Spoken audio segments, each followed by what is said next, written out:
Le fruit de la passion est la meilleure culture recommandable pour la campagne agricole 2025 ou encore 2026 qui arrive. Pourquoi le fruit de la passion? Tout simplement parce que déjà, c'est une culture assez précoce, ça veut dire qui donne des productions ou bien des résultats à partir de 2 mois et demi à 3 mois après la transplantation. Et donc, c'est une culture idéale pour des personnes qui n'ont pas la possibilité de patienter ou du moins qui sont victimes du syndrome de l'impatience. Ça, c'est le premier avantage. Le deuxième avantage, c'est que c'est une culture très rentable. Rentable signifie qu'avec l'itinéraire technique que nous mettons à votre disposition, lorsque vous prenez les semences de qualité chez nous, qui sont surtout les semences magiques et semences précoces, vous avez la possibilité de récolter jusqu'à 1000 fruits sur une plante et sur une année. Cela revient à dire quoi? Cela revient à dire que si vous vendez juste un fruit à 25 francs CFA, ce qui est généralement rare, vous allez vous retrouver en train de récolter 25 000 francs CFA sur une plante par année. Imaginez-vous donc que vous avez lancé un hectare généralement qui va prendre 2500 plantes. 2500 plantes fois 25 000. Imaginez ce que ça donne. Donc ça, c'est le premier avantage. Je dis bien donc qu'avec l'itinéraire technique en question, vous avez la possibilité de récolter jusqu'à 1000 fruits sur une plante et pendant un an. Le troisième avantage relatif à cette culture, c'est que c'est une culture dont les récoltes sont pérennes. Les récoltes ne sont pas intermittentes. Ça veut dire que lorsque vous appliquez un bon itinéraire technique, vous ne connaissez presque pas de période vide où il n'y a pas de fruits. Donc, à tout moment, il y a des fruits au champ. À tout moment, vous arrivez là, vous voyez des floraisons, vous voyez des fruits qui sont en train de mûrir. Vous arrivez au champ là, vous voyez par exemple des floraisons. Pendant que les floraisons sont là, il y a les fruits qui sont déjà en train de se former là. Il y a d'autres qui sont déjà en train de mûrir comme c'est le cas ici. Voilà, ainsi de suite. Et c'est ainsi de façon en quelque sorte continue sur toute l'année. Donc il y aura toujours des fleurs sur une plante déjà développée, des fleurs en train de se former, ça veut dire des boutons floraux. Il y aura toujours des fruits venant de se former, comme c'est le cas ici. Il y aura toujours des fruits en train de prendre justement de la maturité. Il y aura des fruits en train de mûrir. Et c'est ainsi, imaginez, vous avez pratiquement 1000 plants ou bien 2500 plants, ça veut dire un hectare. Et que vous arrivez en champ, vous décidez juste de récolter un fruit sur une plante. Vous allez rentrer ce jour-là avec 25 000 fruits. Voilà, ça c'est 25 000 fruits. Si vous avez récolté juste un fruit sur une plante, sur une superficie d'environ 1 hectare. Les gars, imaginez, n'est-ce pas magnifique? Ça, c'était le troisième avantage. C'est que c'est une culture pérenne, elle n'est pas intermittente. Les récoltes sont continues. Tous les jours que Dieu a créé, vous arrivez au champ et vous rentrez avec des fruits. Voilà. Le quatrième avantage, c'est que c'est une culture assez résistante. Surtout à la sécheresse. Vous avez vu ce champ que je l'ai filmé en saison sèche. Il y a eu des parties qui ont été arrosées et certaines ne l'ont pas été parce que étant peut-être un peu plus éloigné du point d'eau. Mais vous avez constaté qu'on a perdu presque aucun plant. J'ai dit même presque, on a perdu aucun plant, aucune plante n'est morte.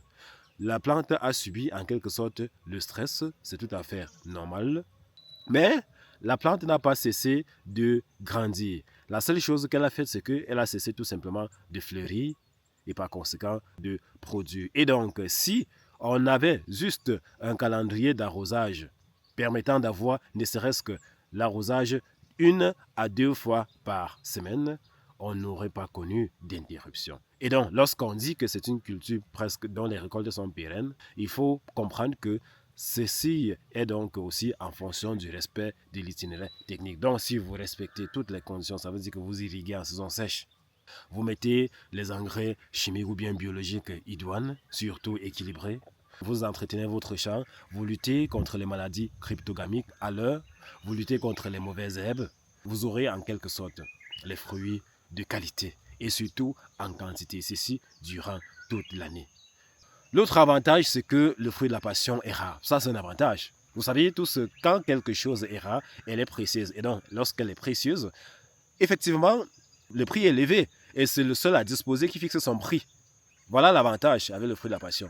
Donc, au niveau où nous sommes, je ne peux pas vous dire qu'il y a un prix fixé pour le fruit de la passion. Qui a fixé? Personne n'a fixé ce prix-là. Donc, lorsque nous récoltons nos fruits, on a la possibilité de le vendre à 2000 francs le kilogramme, à 2500 francs et même à 3000 francs. en fonction de comment le client a négocié. Et lorsque les quantités sont énormes, ça peut descendre jusqu'à 1500 francs. Mais jamais, ça n'est pas en deçà.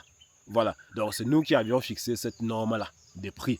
Vous voyez, l'avantage relatif à une culture qui est très rare, c'est que seul le producteur peut fixer son prix, du moins dans le contexte où nous sommes encore actuellement.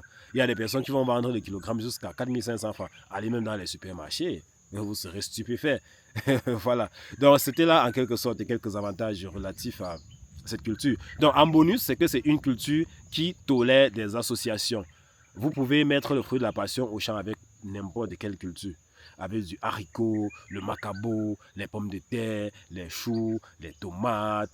Voilà. Et y compris même avec les arbres fruitiers. Oui, ça, c'est quand les arbres n'ont pas encore atteint une taille, par exemple, supérieure aux fruits de la passion. Voilà, lorsque les arbres n'ont pas encore atteint une taille supérieure à celle du fruit de la passion, ça peut jusqu'alors tolérer les associations, que ce soit associations avec des agrumes, avec des papayes, avec les avocatiers, ou bien avec je ne sais quoi, hein, n'importe quel arbre fruitier, ça tolère tout ça. Voilà, donc c'était en quelque sorte ça. Le bonus, intéressez-vous au fruit de la passion et si vous êtes intéressé, nous sommes disposés à vous accompagner, à vous former si vous voulez et à mettre à votre disposition les semences de qualité, peu importe le pays où vous vous trouvez, que vous soyez au Mali, au Burkina Faso, au Bénin, au Gabon, au Cameroun ou encore en Guinée, Guinée équatoriale, Guinée-Bissau, Guinée-Conakry, en RDC, ou que vous soyez en Afrique de l'Ouest ou bien en Afrique centrale. Vous nous écrivez tout simplement au numéro qui s'affiche et vous posez votre problème.